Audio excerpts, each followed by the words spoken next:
computer. Okay, welcome everybody to today's Eco Lunch. I'm Lishka Arata, Point Blue Communications Manager and your host for today, also our current Eco Lunch coordinator. So as a reminder, our Eco Lunches are casual lunchtime presentations given by staff or guest speakers on science or other pertinent topics. And they are meant to foster a culture of continued shared learning and collaboration. Anybody can present at an Eco Lunch, so feel free to reach out to me if you want to add an item on the schedule, which is exactly what Meredith and Diana did. So thank you for doing that. So we manage these as internal events, but you're welcome to invite folks outside of Point Blue as you see fit by forwarding them the calendar invite or Zoom info. So people often ask me kind of via email if they can invite other people. So I'm just going to share that globally that yes, please invite outside folks if you feel like it's a topic that would be interesting to a partner or something like that. Or a parent. I think I invited my mom to one of these one time. So today's presenters are our own Meredith Elliott and Diana Humple, as I just mentioned, and they're going to be sharing information about Point Blue's role in oil spill response, and I think ways that you can. Oh, maybe someone was not on mute there. Okay. All right. Thanks for keeping yourself on mute if you're not asking a question or sharing. Yeah, so Meredith and Diana will be sharing information about Point Blue's role in oil spill response and I think ways that you can get involved. And before I pass the mic to them, I'm going to share a little background on these fabulous scientists. So Meredith Elliott is principal scientist and access program leader at Point Blue. And in this role in the California Current Group, Meredith investigates the diet of marine predators to understand changing forage species communities in coastal California. And as the program leader with Access, which is a partnership among Point Blue, our two marine sanctuaries, Greater Farallones and Cordell Bank, and several other entities, that partnership conducts ocean research in our region. So in that role, she oversees and synthesizes the data sets related to Access, and she researches zooplankton communities in our sanctuaries and examines the effects of varying oceanographic conditions on copepods, krill, and other important zooplankton in the marine environment. She also supervises Point Blue's marine laboratory, and that's where a lot of these samples are processed. And she supervises our awesome lab research assistants and volunteers there as well. So Meredith began her career at Point Blue as a research assistant on the Farallon Islands way back in the day, right after she came out of her undergraduate work at UC Davis, and she's been hooked on seabirds ever since. When she's not in the field, she can be found at the Petaluma headquarters. So welcome, Meredith. Glad to have you here as a presenter. And Diana Humple is our senior avian ecologist and banding coordinator. And in this role with the Pacific Coast and Central Valley Group, she serves as a program lead for the Palomar Field Station, where she coordinates the science, training, and outreach that our team of staff and interns conducts at this special place, the longest running study site since 1966 and Keystone Dataset. Her other primary roles include managing various land bird monitoring projects throughout the Bay Area, banding and permit coordinator, and coordinator of Point Blue's oil spill response and preparedness efforts for the state of California and Oiled Wildlife Care Network. So Diana actually earned her undergraduate degree in environmental science and psychology from the University of Virginia. And then came to Point Blue as an intern in 1996 to study shrub steppe communities in Oregon when we're doing work there. So she's based out of our Palomar Field Station in the south end of Point Reyes National Seashore. So welcome to you, Diana. Thanks again for presenting, Meredith and Diana. I believe Meredith's going to be our main presenter and Diana's going to tag team on Q&A. So I'm going to pass the mic on over to you, Meredith. Okay, thanks, Leishka. Yeah, and thank you everybody for joining today. Yeah, as Leishka said, I'll be presenting, but Diana, my co-author here, knows much more about oil spill response and our history in it than I do. So if there's any questions at the end that I cannot answer, she certainly will be able to. So yeah, so I'm here to talk about oil spill response program and our role in it. And hopefully you can see my slides okay. So yeah, so I'll start by talking a little bit about the history of oil spills in this area and how our involvement has been in that. I'll talk a little bit about the California spill response system and how it's managed. I'll go over some of the ways that our organization is involved in the rules and processes of oil spill response. And one of the goals of today, hopefully, is to recruit more members to our team. So if any of you by the end of this feel like you want to join this team and help with oil spill response work that we do, please contact me or Diana. So yeah, so hoping to entice some people to join. Okay, so I'll start by talking a little bit about the history of oil spill response and our work in it.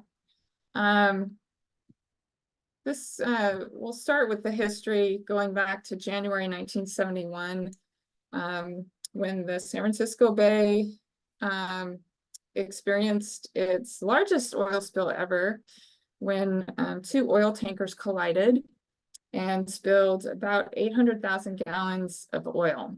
At this time, there wasn't really a standardized way of collecting data about oiled wildlife. And for those of you who are familiar with the International Bird Rescue, this is basically when they got their start, is, seeing this oil impact so many seabirds and shorebirds that they decided to get organized and try to figure out better ways of taking care of oiled birds, for sure. So that's been kind of their focus, is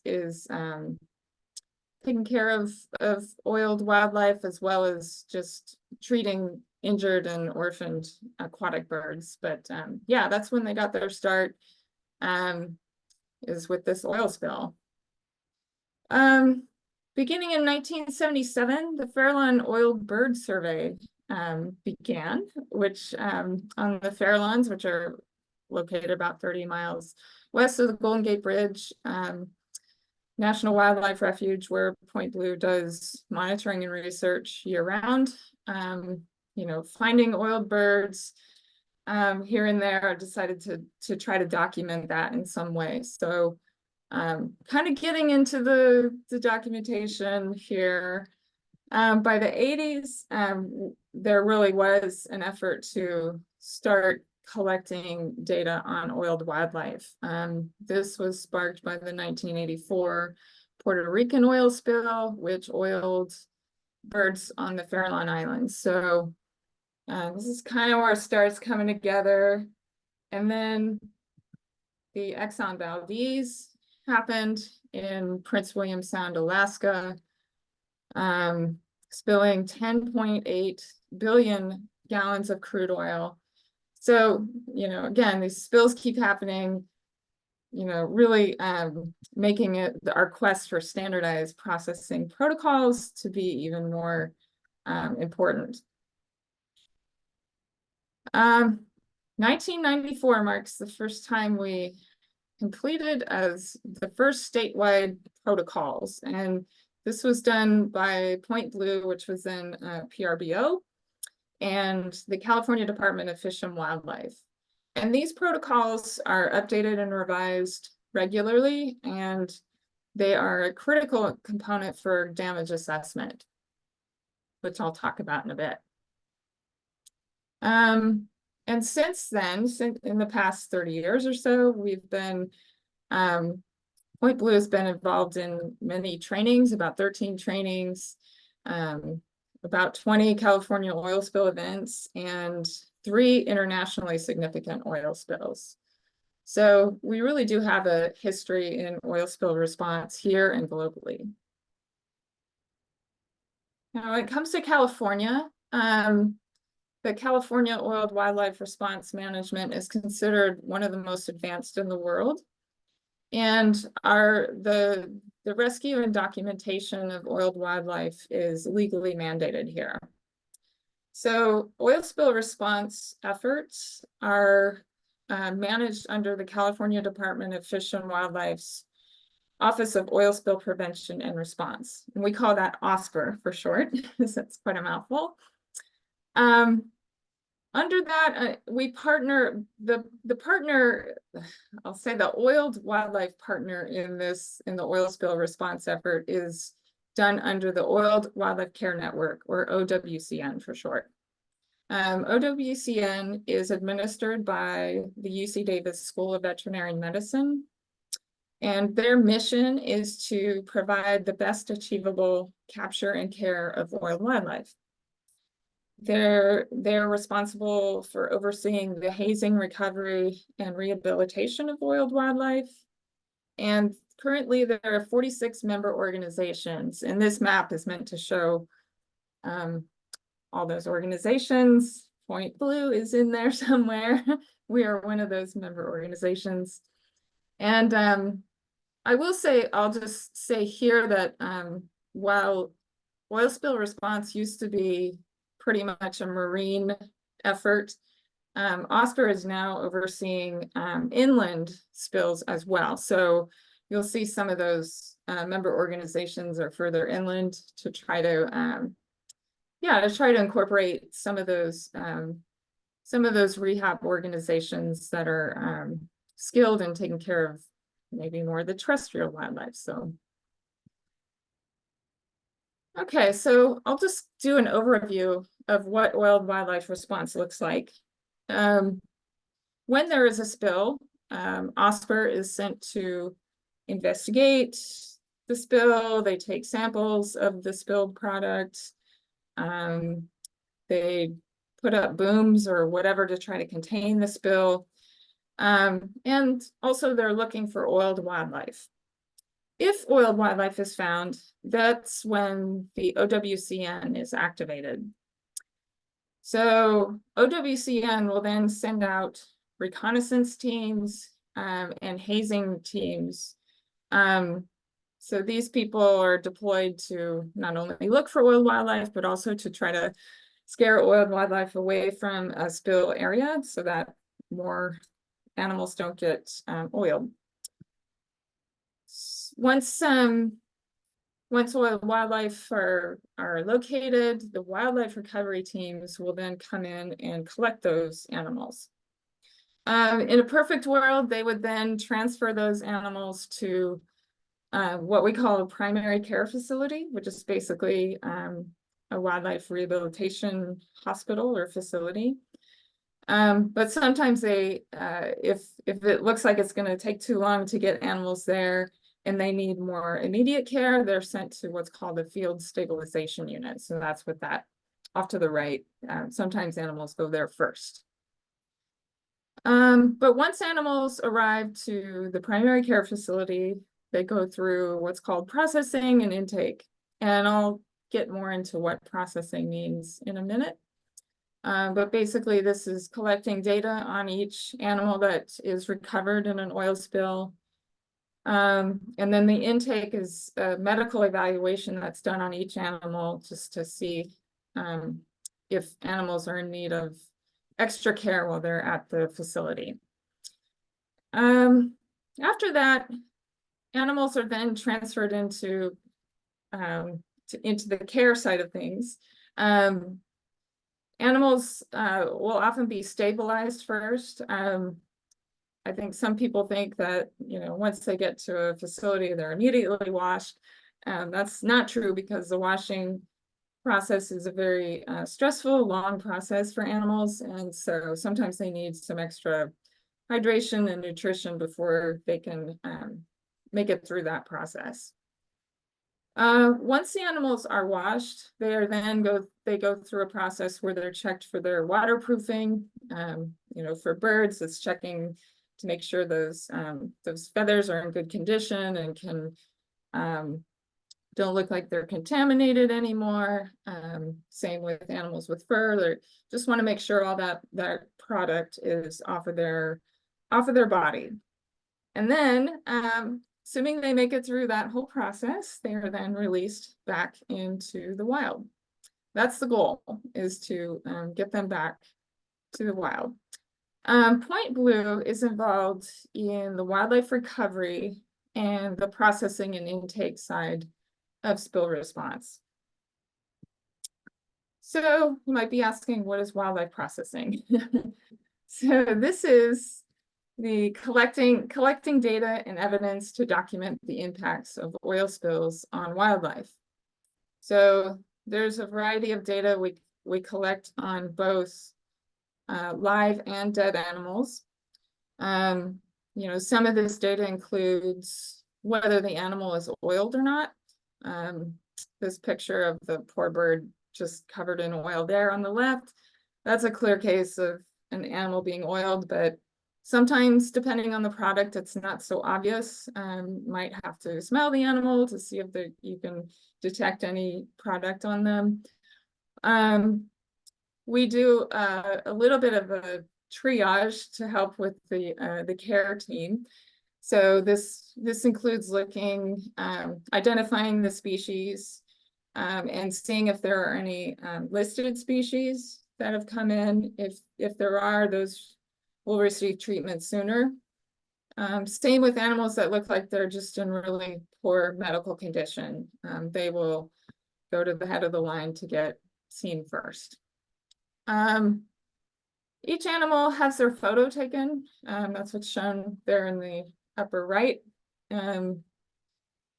Each animal is photographed. We take an oil sample from each animal. Oil samples are saved and cataloged. They can be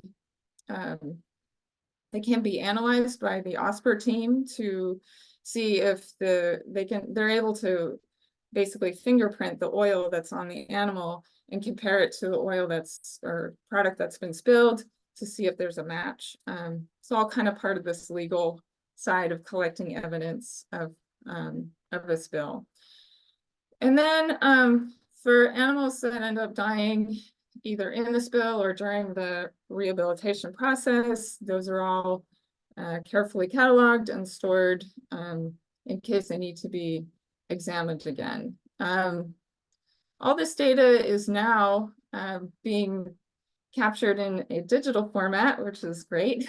We used to do all this on paper, but we're transitioning to a digital system that will basically take the data that was collected in the field by the wildlife recovery people. They have an app on their phone. They can collect when and where they recovered an animal. It gets uploaded to this database, where once they're received at the primary care facility, we can link up all this information about when it came in, when it got washed. It follows it through the rehabilitation process. So that system is called OWORMS. It's a version of a wildlife rehabilitation database that's already currently being used by a lot of wildlife rehabilitation facilities. So why is wildlife processing important? It's important for communication of the status and impacts of a spill, just knowing how many animals are being oiled, how many are being collected each day. It can help in modeling the spill trajectory and helping to focus our response efforts in certain areas. It's essential for monitoring and mitigating effects of oil spills. It's also required to produce an estimate of animal mortality in the spill. If there's a responsible party, which sometimes responsible party isn't always identified, but if there is, we can link that evidence to them. It's also very important for the Natural Resources Damage Assessment, or the NRDA, and kind of documenting those impacts to the local ecosystem, which can then lead to money for restoration. And so I'll give an example. This is some of the California settlements from different oil spills occurring from in the mid-80s through 2007. Some of you might remember the Costco Busan oil spill. That's the most recent one on this list. Lots of animals affected, and it led to about $5 million in that settlement. But the interesting case is actually that one listed before it, which is the Command spill. This one led to almost $4 million to be made available for the damages for the damage settlements. And the reason why this one, it kind of blows my mind, because this one estimated mortality was about 1,500. And there were less than 200 animals that were actually processed in that event, compared to Costco Busan, which was many more animals processed during that spill. But the payout was, I don't know, fairly similar. I'll say that. More for Costco Busan, but the Command spill had about $4 million, and that was largely due to the species that were impacted during that spill. So the money from that spill ended up paying for some sooty shearwater restoration work in New Zealand, some restoration work for marbled merlets, which is an endangered species. Brown pelicans were affected at the time when they were still on the endangered species list. And more locally, the Farallon Islands, this money helped to build an observation blind and a nesting ledge for common murres. And it helped replace some boardwalks for Cassin's auklets to help with preserving Cassin auklet breeding habitat. So it just goes to show that the species composition that's affected by a spill has a big impact on the settlement. So where does wildlife processing fit in? For those of you who are on this call and have done any of the webinars with OWCN on the Incident Command System will recognize this. But with any oil spill, in general, there's this group called the Unified Command that sits at the top, and that is comprised of the responsible party, the state on-scene coordinator, which in our case would be OSPR, and then the federal on-scene coordinator, which could be Coast Guard or Environmental Protection Agency or someone like that. So those three parties act as a unified command, help to manage overall the oil spill response efforts.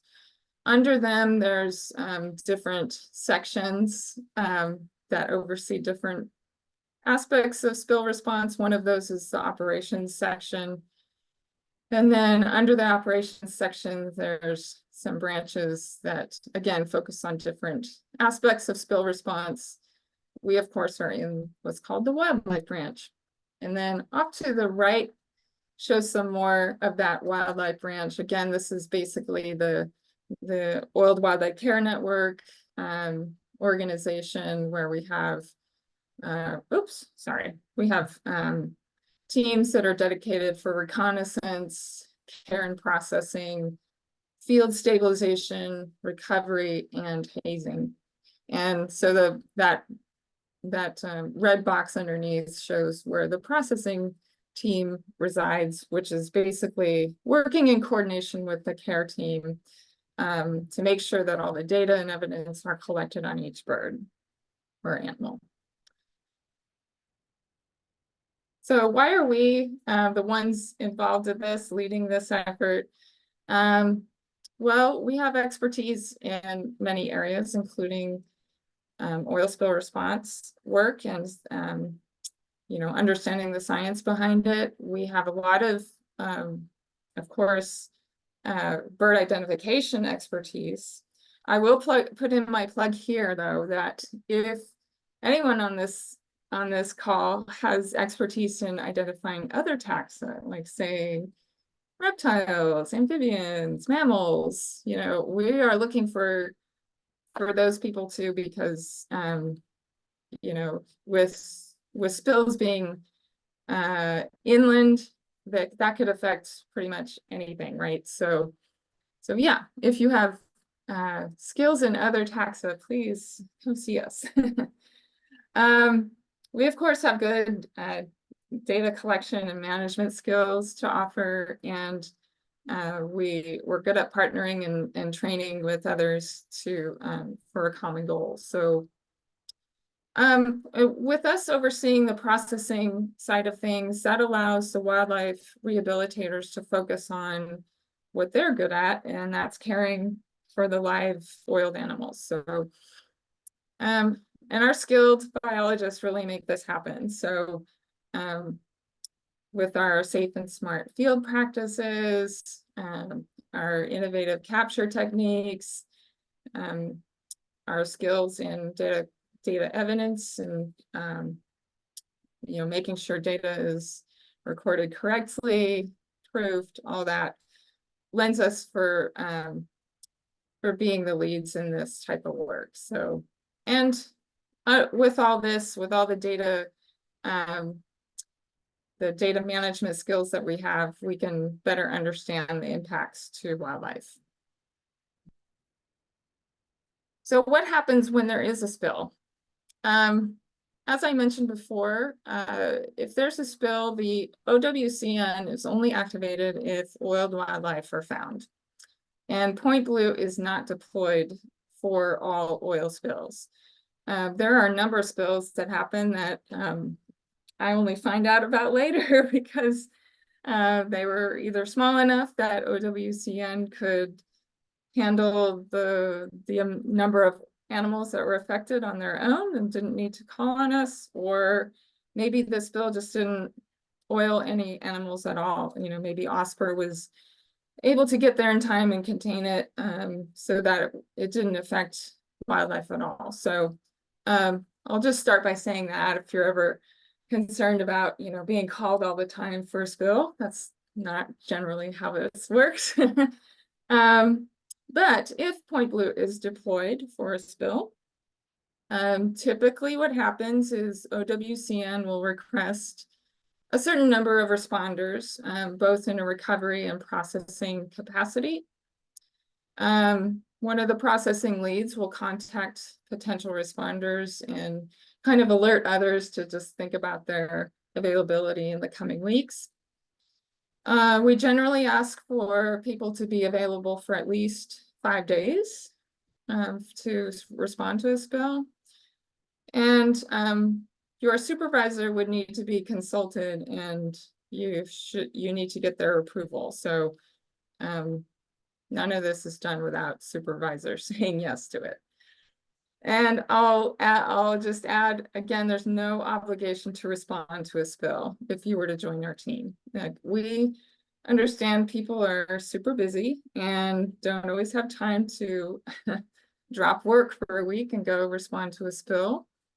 But we would like to have more people on our team, just so that we have more people to call on in case there is a big event, and just have a bigger pool of people to choose from. So responding to a spill, responders are often sent to the fields for wildlife recovery or to a facility for processing.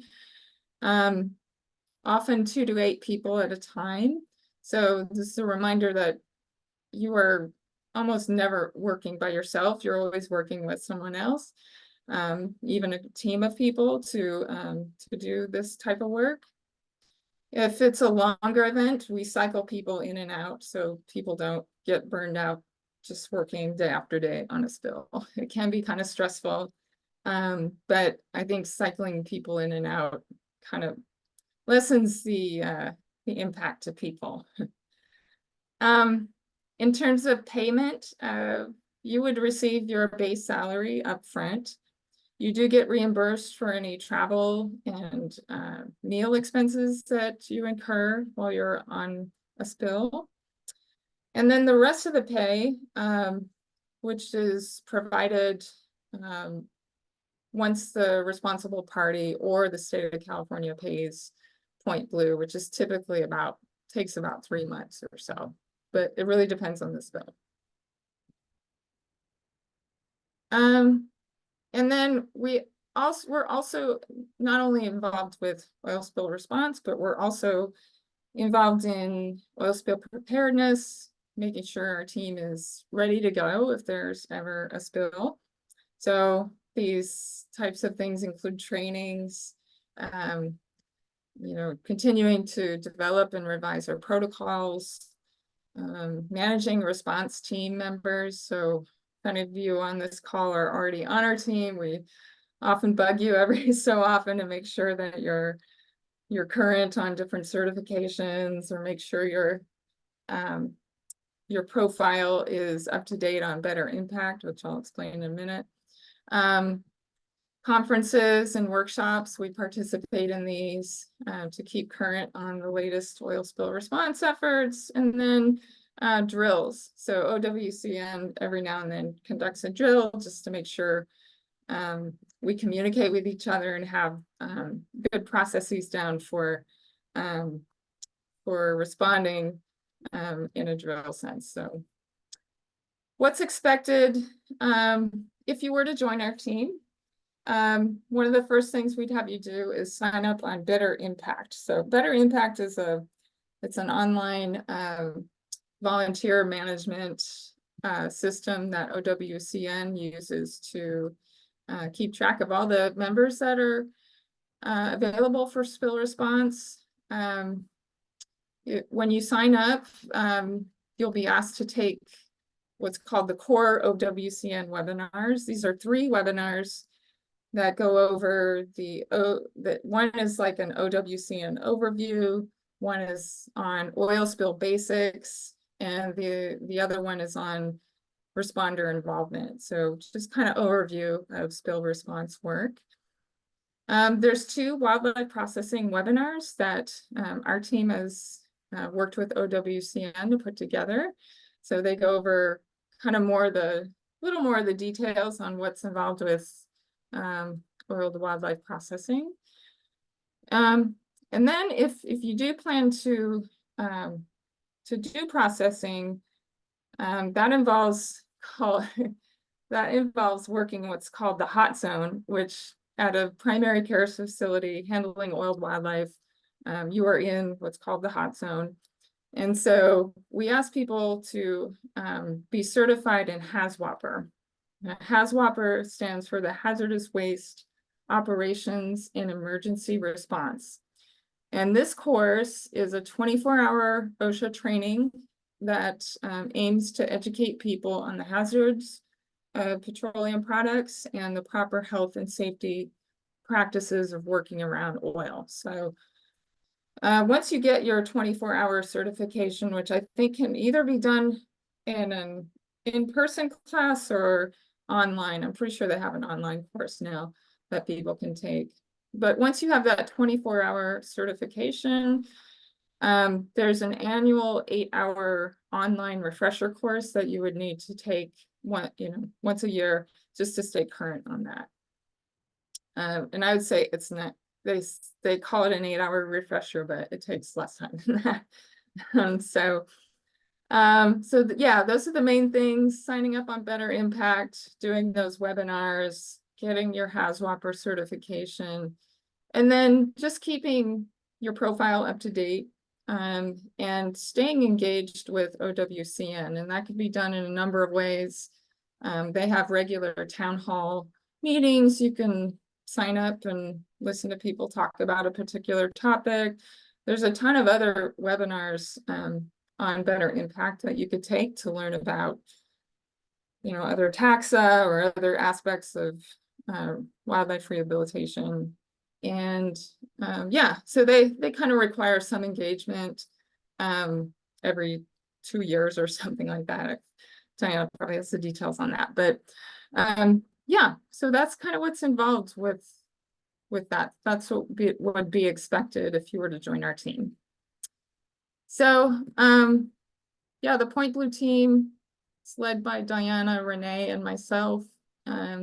We currently have about 30 members, both current and former staff. Like I said, we're looking to expand that. So if you are interested and want to find out more of the details about it, please contact either Diana or me. Thank you for listening. Yay! Thank you so much. That was so informative. And yeah, I was taking a bunch of notes. I really liked your timeline graphic too. I feel like we could share that in different ways. But yeah, definitely share this out to staff. So yeah, let's transition into some Q&A. Go ahead and use the hand raise function or the chat to ask a question. I've got a couple I jotted down, but I'm going to pause to see if there's some from our participants.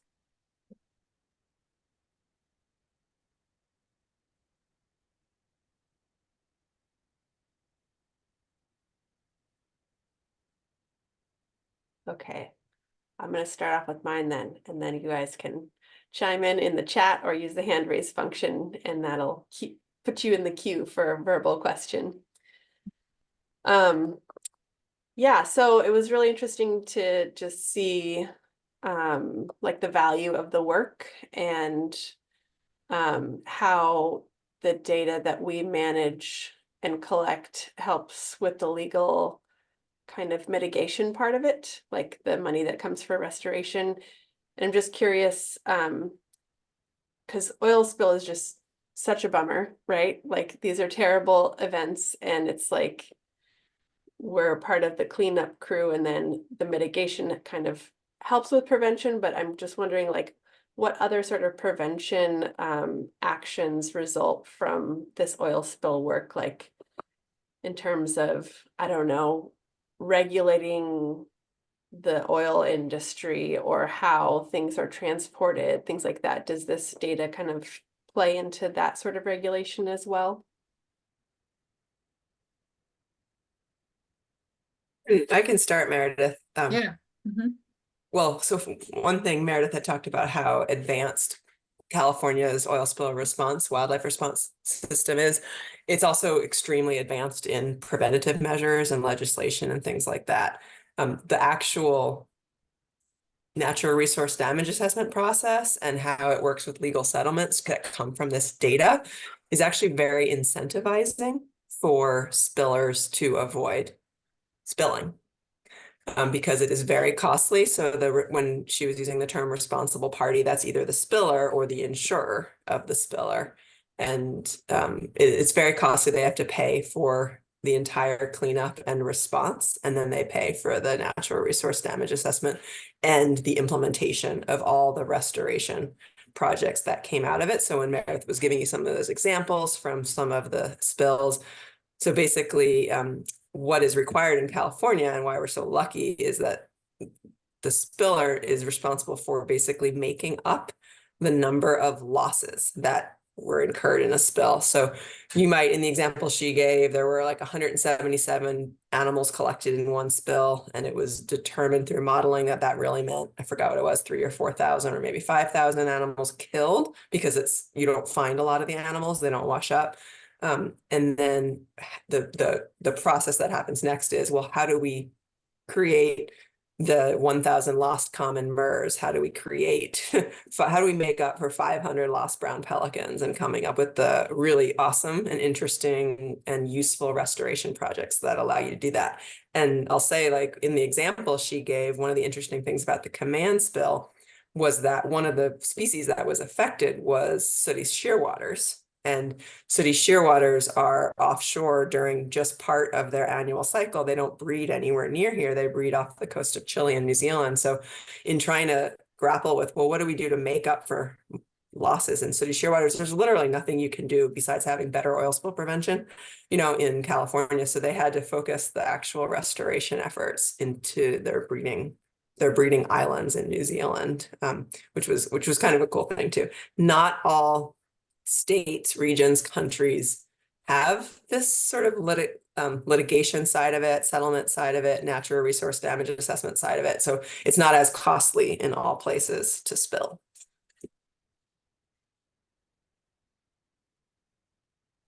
Awesome. Thank you for clarifying what that means for the prevention part of it. That really helps to understand the important impact and our protocol in California. It's really great to know. Cool. Thanks for answering that question in the chat, Meredith. Kylie was wondering a reminder of how to join. Yay, Kylie. Any other questions from the group? Hand raise or in the chat? Bobby. Yeah. Great talk, super interesting. I was just curious, are there any groups of birds that seem particularly susceptible to these events, like when you responded, or is it just kind of marine species across the board? It really depends on where the spill happens and the time of year, but so like the recent example of like the Costco Busan spill, I remember there being a lot of like surf scoters, a lot of water birds like that, but other spills, yeah, it just depends on where the oil ends up and who's there at the time. So yeah, I don't know if that answers it, but seabirds have historically been the ones oiled the most. So oil common murres, grebes are often ones that get oiled and affected by this, but it depends. Yeah, it's often those what we call nearshore seabirds that are really common along the coastal zone within the first couple miles out from the coast. And then if, spills don't always get into our estuaries and bays, and there's, often when there is a spill, there's often a lot of major effort to try to prevent that from happening. But then once they do, it does start to affect a lot of the more freshwater species or brackish species, all the ducks and things like that. And then depending on kind of how the timing is, if it gets on the beaches, then you can start impacting shorebirds and things like that. But it depends a lot on the foraging behavior of the species too, and how much they're really in the areas that are getting impacted by oil. And then you also have some of the species are more susceptible to mortality. So basically, like the loons and the grebes, it's hard to catch them when they're still healthy enough to be successfully rehabilitated, because they're really reticent to haul out on land. They really don't ever want to be on land their whole life. So by the time they are on land, they're really cold or really sick or really emaciated. And so you also get those sort of differential species impacts too. Christy. Yeah. What's the best part of doing this work for you personally? Oh, knowing that our data is going towards a settlement, basically. Yeah. It is hard seeing a lot of dead animals from a spill. It's sad, but make the most of that by collecting the evidence and making a case for a settlement. Agreed. And it also is really a lot of people when there is a spill. I don't know if any of you guys, I know some of you have experienced a spill in your region in particular, like when it happens in your backyard or in places that you love and know. You know, it's really hard. It's really demoralizing. It's really depressing, and it feels like a real privilege to actually be able to respond and to be able to act and help in some capacity. Yeah. You get to work around a bunch of people who feel similarly and yeah, want to make a change in that. So Yeah. that's nice too. Yeah, the work is really satisfying. The actual doing of it is also really satisfying and interesting and exhilarating. And yeah, so it's also the day-to-day of it is really fascinating too, even when it's hard. Yeah, thanks. That's a good question. Yeah, that's a great question. Maybe building on that, how did each of you first get involved with this work? I never left my internship at Palo. Like I was lingering for a few extra days or maybe a week, and I walked into the office and Jeff said, "Hey, Diana, you're not doing anything. Do you want to go up to an oil spill in Humboldt County?" And I said, "Sure." And then I got like really, really interested in the whole process, and ended up getting more and more involved with each spill.